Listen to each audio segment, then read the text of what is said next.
Hi guys, welcome to the first podcast. I'm here with Carlo, and Carlo is a connection coach and conscious mentor. And today we're going to talk about being conscious in the times of Corona. So, welcome, Carlo. Hey Selma, thank you so much for having me. This is exciting. Yeah, it's so I didn't exciting know it to was meet you. episode number 1, so I Yes, feel it is. It is. So tell us a little bit more about who you are and what you're doing. Yeah, so as you said, I'm a connection coach, speaker, meditation teacher, amongst 100 other things that I like to delve into. And I think that's something that I've always done in my life. I was never doing the one thing. I was always sticking my finger in a lot of pies. I was doing a lot of things, and I love it. I think I'm not that person that'll just do the one job and stick with that for the rest of my life. I was always, when I was playing sport, I'd play 5 different sports. If I was at school, I'd be learning at home. If I had a job, I'd be working an extra job running my own business from home. And I think now it's just led into my life, and I love connection. I love helping people connect back into who they are, to allow them to connect to others through a business, through their purpose, through just even relationships. And I think that all, obviously along the journey has shifted and molded and adapted. And right now I get to I do what I love, and I love what I do. And I feel very blessed, especially in a time like now, to still have, a business and work. And right now it's actually going bigger than ever, and opportunities coming every day. So was I a business student? Was I a meditation teacher? Was I certified in coaching and mentoring? No, I just fell into these things because I followed the things that I was passionate about. And it's kind of led me to where I am now with the Conscious Collective, the Conscious Podcast, and all the other exciting things that I do. Yeah, that's amazing. And so how long have you been doing this for? My life. So, I think in the past, so my previous life, I was a soccer player and actually played in the Netherlands for 2 years. But I think this stuff, like what I'm really passionate about and loving, has only been 2 years. 2 years.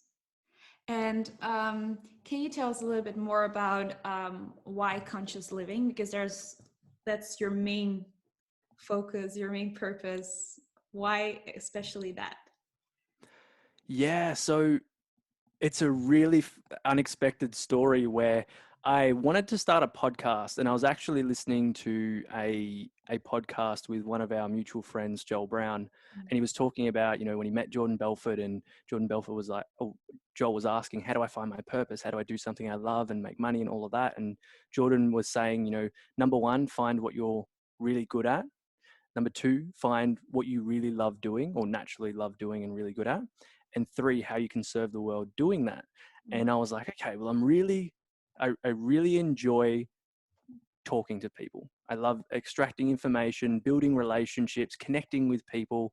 I love exploring. I love teaching. I love leading. And then it was like, what am I naturally good at? Well, I think I'm really, and I've been told I'm really good at building relationships in a small amount of time, like a deep, proper relationship. But also, I was always someone that would share my story, my message, and inspiration to inspire people. I just felt that was always a natural thing for me. And then I was like, well, how can I serve the world in combining those things? And I went, oh, there's so many, but a podcast, like my whole goal from the start was, how can I sit with the most incredible teachers, entrepreneurs, coaches, mentors in the world and not have to pay $10,000-$20,000 for an hour? How can I sit with them for free, but also build a relationship? And I was like, a podcast, like people don't, you don't pay for people to come on podcasts. You can have a relationship and share a conversation. And I was like, okay, what name? Is it going to be the Carlo Cirillo show or something like that? And I went, no, I'm not quite ready. Like I didn't feel I was enough of a brand yet. I didn't have things I was doing. So I went, I love awareness. I think when you become aware, you then open your eyes to such a bigger world and have greater awareness. And I was like, what's another word? Because the Aware podcast didn't really sit. I was contemplating, the Woke podcast.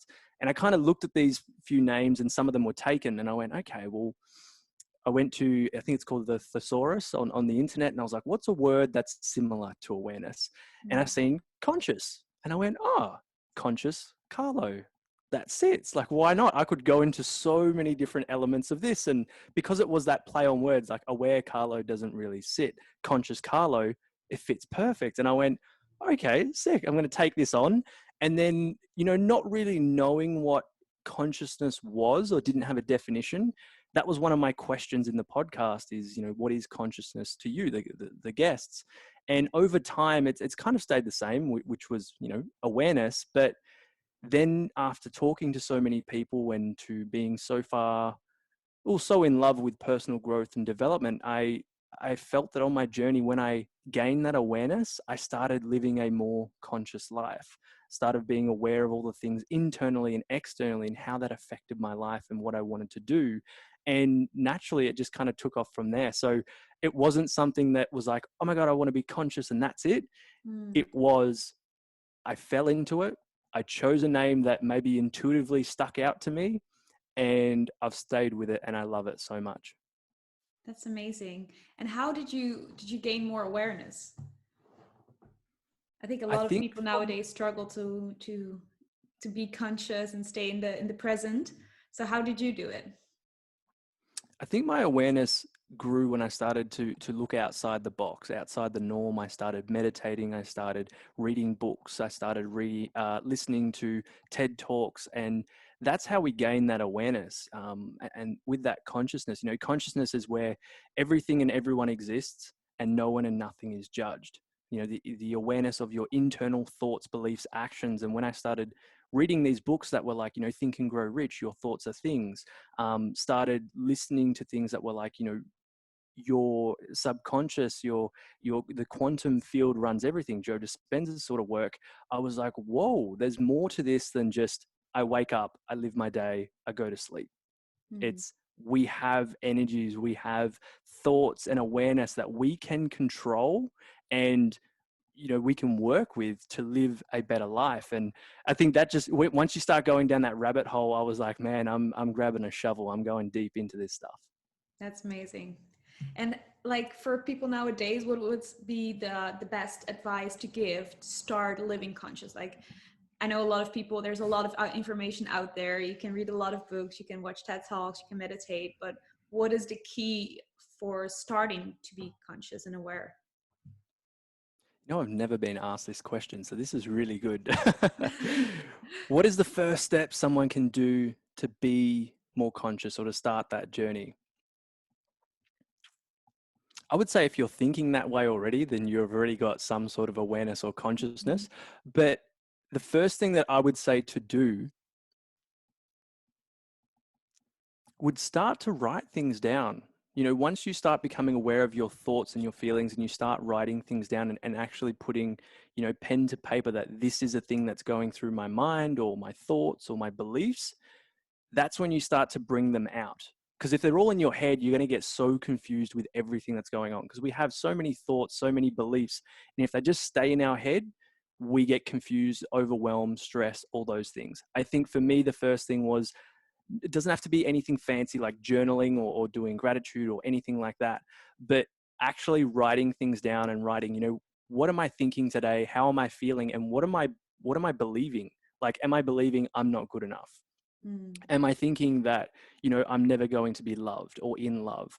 Am I, how am I feeling? Am I feeling down and sad?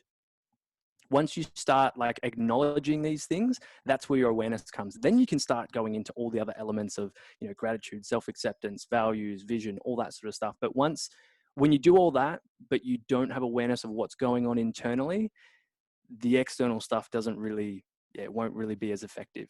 Yeah, that's beautiful advice. I think that's very good to just write things down and to get it out of your head, to see what is in your head and what you should be more conscious about. So that's a very good advice. And so we're living now in this quarantine time, Corona. I also like I was outside yesterday walking in the park and I noticed this little baby birds and like I saw things on houses I never saw before. Like I'm thinking I'm more conscious because I have to take a step back and like I'm not in a rush of walking through a park or on a rush to catch a train. So I notice I'm being more aware while being in this crisis as well. So how do you experience that? Very similar. I think I value a lot of the little things a lot more now. Not that I didn't, but I wasn't fully present to those things. So, for example, if I'm sipping my tea, my fresh mint tea that I've got here, well, not really fresh, it's from a tea bag, but uh, if I'm sipping it, I'm kind of more present in doing those things. If I'm going for a walk, I'm someone like I'm a teacher on gratitude. I love teaching a deep process of gratitude for every little thing in life. Like, how am I grateful for this plant? How am I grateful for this laptop? For you, for this keyboard, for all the little things in life. But I think it really, when we're in a world that's busy and we're moving so fast and we're doing so many things, you tend to miss those little things that make life so special, like a phone call with someone you haven't seen in a while, like the ability to go for a walk. I don't know what it's like over there, but in Australia, our restrictions are pretty tight, but we can still go for a walk. And being able to just breathe in fresh air and walk and see, the birds, the river, the grass, and sit in the grass is like, wow, like I can't believe that I took something like this so for granted. So for me, it's being so present to everything that I can do, and seeing other people panic so much and in fear and stress, which is fine. They're so allowed to feel that.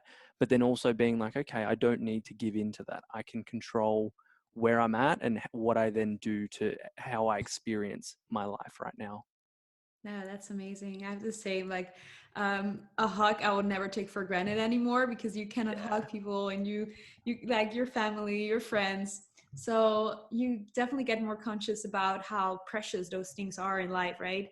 Um, Still, like, there's also the other side, that what you already said a little bit, like the anxiety, the fear that comes for a lot of people. How do you think that that will be infecting during this crisis? Like, you think that will be people getting more into consciousness, or more people getting into fear and anxiety? Yeah, I think similar to before, I think it's just heightened now. I think that obviously the pressure's on. We're experiencing something we've never experienced before. But there's a reason why certain people are very calm and like, okay, cool, this is happening, but I don't need to give into all this. And then there's a reason why other people are buying heaps of toilet paper and stockpiling and all these things. And don't get me wrong, I've been very calm throughout this whole thing because, again, my life hasn't changed too much. I was always working from home. Yes, I miss catching up with my friends and my family and all of that, but I was always like, for me and you, we live on the opposite side of the world. We always jumped on a Zoom call. Um, I think that when we start to give in to the mainstream sort of stuff of the news and look, I keep updated because if you jump on any social media platform, everyone's updating you with what's happening, but I don't be consumed by it. And when we start to be consumed by the fear, the other people's anxiety, other people's stress, like for example, my mum rang one time when I went to the supermarket and she's like, have you got gloves? Have you got a spare pair of clothes to take off your clothes when you get home and strip down and then walk inside, have a shower, put them in the dryer, in the washing machine and spray yourself and wear gloves all the time? And I'm like, no, I don't. I get it. I'm going to disinfect everything that I get because I don't want to put anyone in my house at risk. I'm not wearing a mask. I'm not like, I'll do, it's just like normal. Like when we go in a car, we put on a seatbelt. We don't go, I'm going to drive over the limit. I'm going to not wear a seatbelt and I'm not going to listen to the road lights. Common sense. You're going to put a seatbelt on because that's safety. You're going to go the speed limit because that's what's set by the government, and you're going to stop at a stoplight. That's what all that people need to do. Do the things that, yes, take precautions and probably stay home. We don't people don't want to spread this thing. Whether the other question is there actually something or is it just us? But anyway, for people that want to start stepping into how to be more calm, how to be more controlled during this time, is to stop being on social media and consuming all the stuff that people are putting out there that are putting you in fear. When we start to think too far ahead, like, what if this happens? What if it happens to me? What if we don't go back out of restrictions for 12 months? That's always putting us in fear and anxiety. Yeah. Anxiety is us thinking in the future of something that hasn't even happened yet and getting worried about it. So if we can be in the present moment and go, okay, what can I do now? How can I fill my own cup? Is it going for a walk? Is it ringing, instead of complaining about, the situation we're in, how can we go, well, how can I make the most of it? How can it get better right now? How can I make it better? Well, I can ring Selma and say, hey, I love you. How are you? Are you doing well over there? I can ring my family. I can do yoga at home or go for a walk or keep fit. All the things that give back to you, because the other things right now we can't do. Like it's restricted. If I Yeah. go to catch up with my friends in the park, I'm going to get fined. I don't want that to happen, and that's okay. Yeah. This thing is going to pass. Everything in our history has always passed after a certain amount of time. If we give in to the fear and anxiety, when we go back, we're going to be in the same sort of headspace. And it's like, if you can find peace and control over your mind and emotions now, and imagine how amazing it's going to be when we go back to seeing the people we love and doing the things that we want to do. True. I think it's a great lesson as well. Even though it's a sad situation, I think we can get a lot out of it as well. But so what is an advice you can give then to not let it consume your mind, not give in to the anxiety and the fear? Because I think for a lot of people who don't practice maybe meditation or gratitude, it's really easy to get into like this loop of negative thinking or let the news control your mind or your mindset. So what would be an advice to give those people to not let it consume you and use the energy for for the better? Sign up to my program. No, I think start consuming like on a simple basis, because my first answer that came to my mind was control your mindset, and there's 7 sort of mindsets that we have. Like, well, there's 2, growth and fixed, but the 7 that are underlying in that. But I think if you've never done meditation or journaled or and you're not sure how, just go to YouTube, 1. But 2, I would say really it's going back to the things that make you feel good, and don't be consumed by this stuff. Don't go on social media every second of the day and scroll. Stop watching the news. That is, of course, they're there to tell you what's happening, but also to share stuff with you that makes you feel anxious. Yeah. Okay, whether you believe that or not, they're only going to show the bad things that are happening and the numbers. If I start looking at the numbers, I'm going to freak out, and I'm conscious Carlo. Like it's going to freak me out if I start looking at this stuff. So the more I stay within my, and we're okay to be worried about it. Like, it's not that I'm ignoring the fact that it's there, but it's like, what's going to make me my best self right now? And it's going back to those simple things. Maybe it's going for a walk, having a tea, doing those simple things that don't, you know, consume all the other stuff that makes us stressed out and anxious. Because from there, then you can start implementing those other things. It's not sit down and write a vision right now when you're consuming all that stuff. It's the really, really simple things. Make sure you're sleeping. Make sure you're consuming enough water. Make sure you're actually getting, or I don't know if you guys are getting sun over there right now, but make sure you're getting all the things that our body actually needs. That will make us feel better. Because when we restrict that stuff, when we're not breathing, when we're not consuming, the essentials, of course, we're going to be susceptible to whatever comes up. And then, of course, the fear that comes from all the stuff that we're following. Again, it's like, before this even happened, if you had social media or have social media, and your community on there is negative, always complaining, always putting someone down, or saying something negative about something, it's a negative space. How do you think you're going to feel or react? Yeah. Very similar. We're humans of habit, or creatures of habit. If that's what we're always being shown and around, we're going to then mold into that. Yeah. But if we're Why around so positive, important? inspiring, calm, peaceful consciousness and awareness of learning stuff and doing stuff, we're going to gravitate towards that as well. Yeah, totally agree. Your environment is so important on how you're going to feel. But so your advice, actually, what you're saying, is to shift the focus on being stressed, being anxious, to being present, and focusing on the good things that your body needs. And I think that's so important, that we forget, that we get so caught up in our mind about the stress, about our job, about everything that's going on right now, and forget to go back to the basics. And that's, what is your body asking for you right now? Is it sunlight? Is it a tea? Is it okay, not a hug, that's not possible, but Yeah. giving someone some love, Hug your calling pillow. someone, yeah, a virtual hug.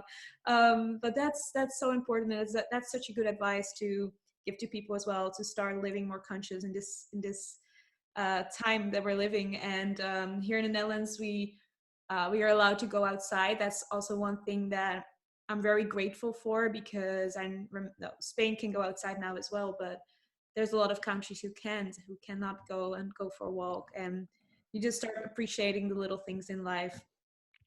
And I We're think I kind think the other thing on that is like we also have a choice.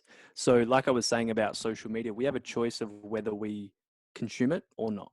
We have a choice on whether we start to focus on ourselves and our body and what fills our cup or not. We can sit and just watch the news and do nothing all day and not get any sunlight or not drink water.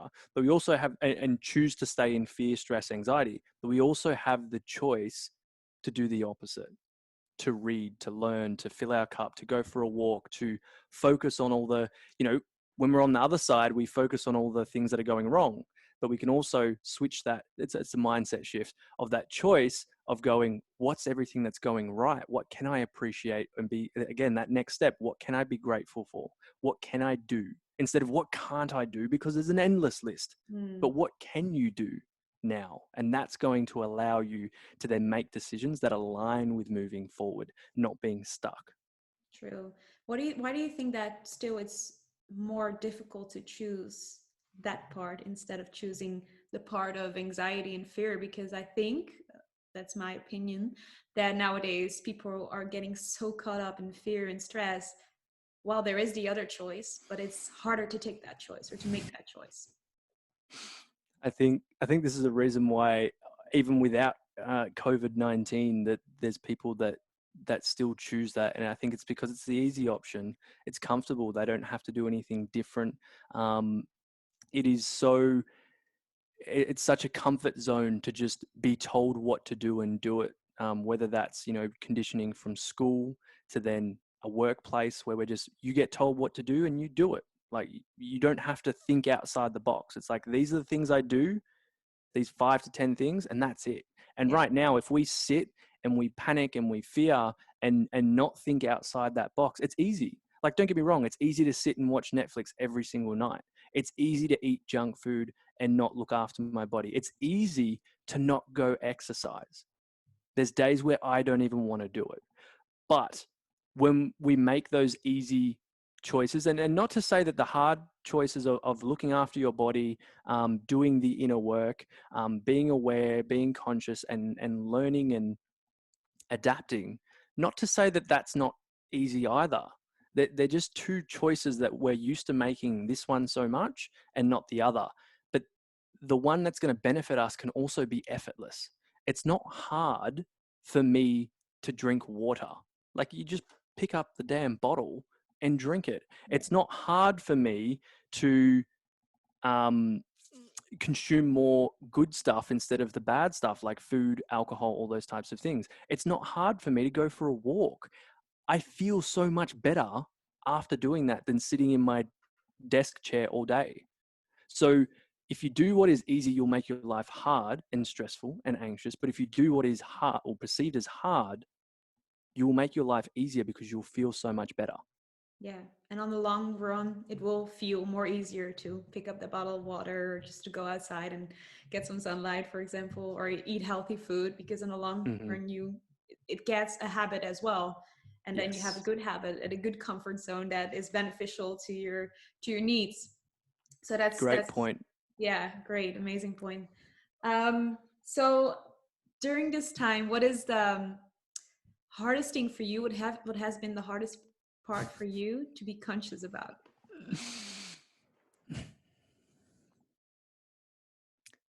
Two things. So one, I am a big hugger. You remember this from when we met. I love hugging everyone and big 20-second hugs. Me and my best friends, we kiss on the cheek like they do in Holland 3 times, even my guy mates, because we just love showing that affection. I think to be able to do that with my best friends and go see them, but then also my family, not being able to see them. I've got young nieces and nephews that I love so much, has been hard. But I think the other thing is that what's been difficult has been seeing so many people give in to the fear and the stress and the anxiety that comes up. And it's like, I can't force someone to change and make that choice, but I can plant a seed every single day with everything that I do. It's not saying, hey, what I'm doing is the right way to be doing it, like, and ignore the fact that they're feeling that way, because everyone's feelings are valid. They're allowed to be feeling stressed and fearful. Some people have lost their jobs. Some people have lost family members. It's okay to have fear. Like, we're human. We're allowed to feel every emotion. But I think for me, what's been difficult is just going, I want to shake everyone and be like, yo, you've got the choice. Like, you can step out of this zone that you're choosing to be in. But, knowing the fact that, I can only plant so many seeds, and people have to then become aware of that and then take that action. I think for me, it's also seeing what's going to be the on-flow effect of this pandemic is, no one's really talking about the suicide rates right now because people are feeling so much more disconnected. No one's talking about the mental health hotlines that are getting inundated with crazy amounts of calls every single day, because this has just heightened everything that was happening before. All they're really focusing on is obviously, the focus at large, which is what's happening. But look at all the other things. And then what's going to happen when we go back to normal? How are people going to be? How are they going to react? Are people going to be even more fearful? That's what's concerning me, and driving me even, and inspiring me even more to start planting more seeds, and to get, a community together that is sharing great messages to help people move forward. Whether this lasts for another 3 months or 12 months, we don't know. So if we can start planting those seeds now, we're definitely going to be in a better spot. Yeah, definitely agree. Mindset is such an important thing to focus on. That's why I'm doing mindset coaching as well, because it's all we need to be physically, mentally healthy. It's like being healthy is not only that glass of water, it's also being emotional, connected with your body, making sure that you see those two choices, and that you live your best life by changing your mindset and growing your mindset into a positive and like environment to live in as well. um, it's it's something that what I learned from every day. Like every day, I learn new things about growth mindset. What is one thing that you've learned in the couple of months that you didn't know? Like, did you learn something about growth mindset or about consciousness, or where did you grow in, like in the last months? So while this has been happening, Mm-hmm. hmm, I think what it's shown, how I've grown.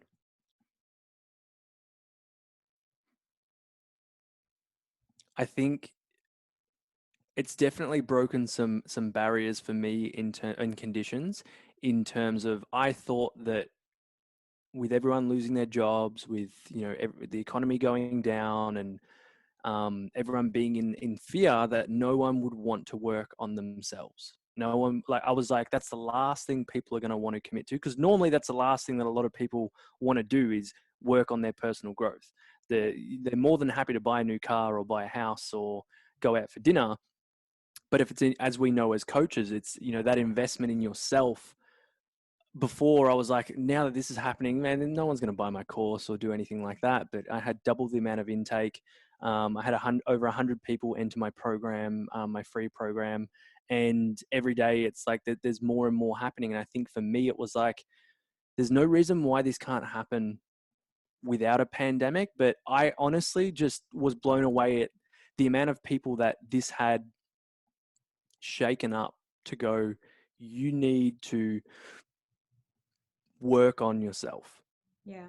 because they're being stuck at home with their own thoughts, with people like relationships or family that they would never normally be around. They're being triggered as every single day with things that are coming up, and they're like, whoa, I need to fix this. Like, if we can't, this is the thing, like I said, I've done this before. I've lived in a different country where, people chose not to speak English to me. And I've been in other countries by myself. I've traveled by myself. I used to drive my van around Australia last year, and I'm used to that, being by myself, being with my thoughts, and knowing that, hey, if this is, again, goes back to our first thing of being aware of these things, and then going, how can I not so much fix, I don't think we're broken, but how can I improve them? Yeah. How can I change them to empower me, inspire me, and give me the life that I want, instead of hold me back and keep me in that same place that I wasn't happy with? And I think that's what I've learned. I feel I've learned the most. Like, I feel like for me personally, yes, I've got a coach, and I'm, always going through my stuff. But I think right now it was the fact that even in a time like this, there are people now willing to invest so much more in themselves because they see the importance of it, which is an amazing change for us because of the work that we do. But it's also like we've been wanting to help these people, and it's been something like this that has shaken them up. So I think, you know, from all the darkness, the negativity, and all the down that everyone's seeing, there's so many positives that are also coming from this. Yeah, definitely agree with that. I have one more question for you, Carlo. If you could have like a billboard, one billboard with one thing on it to show to all the people dealing with this crisis right now, what would you put on it?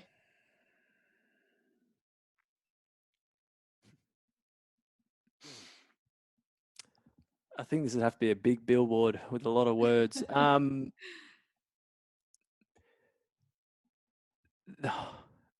Man, this is tough because I'm a quote guy, so I have quotes everywhere. I couldn't even choose one for the back of our jumpers. I had to do 5 different jumpers.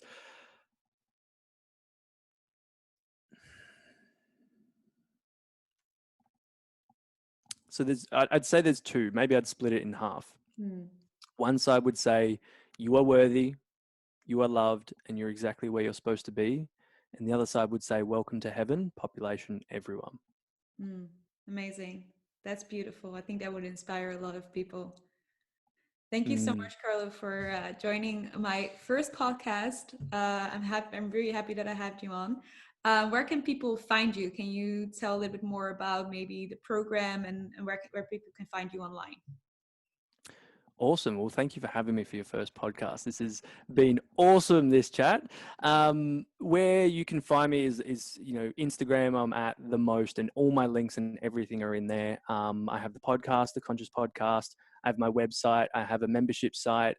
We have programs that run all throughout the year, but probably just go to my Instagram, Carlo_Cirillo, and you'll be hit with some conscious daily wisdom every single day. Beautiful. Thank you so much for joining, and I wish you a beautiful day and good luck um, during this corona and staying conscious.